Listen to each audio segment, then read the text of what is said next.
അശ്വതി നക്ഷത്രക്കാർ അറിഞ്ഞിരിക്കേണ്ടത് നിങ്ങൾക്ക് 7.5 ശനിയിലൂടെ കാലഘട്ടം കടന്നു പോവുകയാണ്. ഒപ്പം തന്നെ വ്യാഴവും മോശത്തിലാണ്. ഇപ്പോഴെന്നല്ല, എല്ലാ കാലവും നിങ്ങൾ അറിഞ്ഞിരിക്കേണ്ട കാര്യങ്ങളാണ്. ഇത് എഴുതി വെച്ച് നിങ്ങൾ ഇത് തന്നെ കണ്ടിന്യൂ ചെയ്യുക. ലൈഫ് ലോങ് നിങ്ങൾക്ക് മാറ്റങ്ങൾ ഉണ്ടാവും. ഇവരുടെ ജന്മനക്ഷത്രത്തിന്റെ ദേവത എന്ന് പറയുന്ന അശ്വിനി ദേവന്മാരാണ്. ആയുഷ്കാലം മുഴുവൻ ഇവരെ ഭജിക്കാം. ഈ മന്ത്രം ദിവസവും കഴിയുന്നിടത്തോളം നമ്മൾ ചൊല്ലുക. ഓം അശ്വിനി കുമാരാഭ്യം നമ, ഓം അശ്വിനി കുമാരാഭ്യം നമ, ഓം അശ്വിനി കുമാരാഭ്യം നമ എന്ന് ജപിച്ചുകൊണ്ട് നടക്കുക. നിങ്ങൾ വെറുതെ നടക്കുമ്പോഴും ഇരിക്കുമ്പോഴും കിടക്കുമ്പോഴും ഒക്കെ ജപിച്ചുകൊണ്ട് നടക്കുക. ജന്മനക്ഷത്രനാഥൻ കേതുവാണ് ഇവരുടെ. അപ്പോൾ നമ്മൾ കേതുവിനെ ഭജിക്കുക. കേതു എന്ന് പറയുന്നത് ചണ്ഡികയാവാം, ഒപ്പം തന്നെ ഗണപതി ആവാം. പക്ഷേ എങ്കിലും നിങ്ങൾ ഓം ഖേദവേ നമ എന്ന് ജപിച്ചാൽ മതി. ഓം ഖേദവേ നമ. സമയം കിട്ടുമ്പോഴൊക്കെ ഗണപതിയെ ഭജിക്കുക, ഗണപതി ക്ഷേത്രത്തിൽ പോവാം.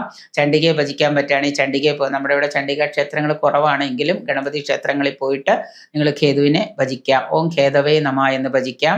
ഗ്രഹങ്ങൾക്ക് ഓരോ അധിഷ്ഠാന ദേവതകളുണ്ട്. കേതുവിൻ്റെ ദേവത എന്ന് പറയുന്ന ഗണപതിയും ചാമുണ്ടിയും ആയതുകൊണ്ട് പതിവായിട്ട് നമ്മൾ ഓം ഗം ഗണപതിയെ നമ എന്ന് ജപിച്ചുകൊണ്ട് നടക്കുന്നതും ഓം ചാമുണ്ടായേ നമ എന്ന് ജപിച്ചുകൊണ്ട് നടക്കുന്നതും ഒക്കെ നിങ്ങൾക്ക് കൂടുതൽ ഉയർച്ച ഉണ്ടാവുന്നതാണ്. പിന്നെ മേടക്കൂറിൽ വരുന്ന അശ്വതി നക്ഷത്രക്കാരാകെയുണ്ട്. മേടം രാശിയുടെ അധിപൻ എന്ന് പറയുന്നത് ചൊവ്വയാണ്. അപ്പൊ ചൊവ്വയെ ഭജിക്കുന്നത് ഓം കുജായ നമ എന്ന് ഭജിക്കുന്നത് നല്ല. അപ്പൊ സന്ധ്യാസമയത്ത് നാമജപത്തിന് ഇരിക്കുന്ന സമയത്ത് നിങ്ങൾ ഓം അശ്വിനി കുമാരാഭ്യ നമ എന്ന് 108 ജപിക്കുക. 1008 വിരോധമില്ല. ഓം ഖേദവേ നമ എന്നൊരു 1008 ജപിക്കുക. ഓം ഗം ഗണപതിയെ നമ എന്ന് കുറെ ജപിക്കുക. ഓം ചാമുണ്ടായേ നമ എന്ന് ജപിക്കുക. രാവിലെയാണെങ്കിൽ രാവിലെ സമയം പോലെ ജപിക്കുക. അതുപോലെ തന്നെ ദശകൾ മാറി മാറി വരുന്നതനുസരിച്ച് ഇപ്പോൾ കേതുർദശ കഴിഞ്ഞ് ശുക്രദശ തുടങ്ങും. 20 വർഷത്തെ ശുക്രനാണ്.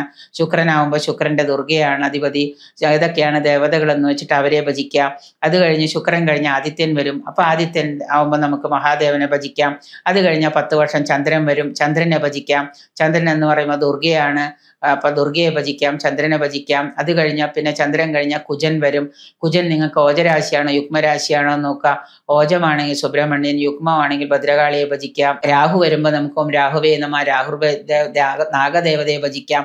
ഇങ്ങനെ നിങ്ങളുടെ ജാതകം അനുസരിച്ചിട്ട് ഒരു ദൈവജ്ഞനെ കൊണ്ട് പരിശോധിച്ച് എല്ലാ കാലത്തെയും ഇഷ്ടദേവതയും പരദേവതയും ഗ്രാമദേവതയും ഭജിക്കുക.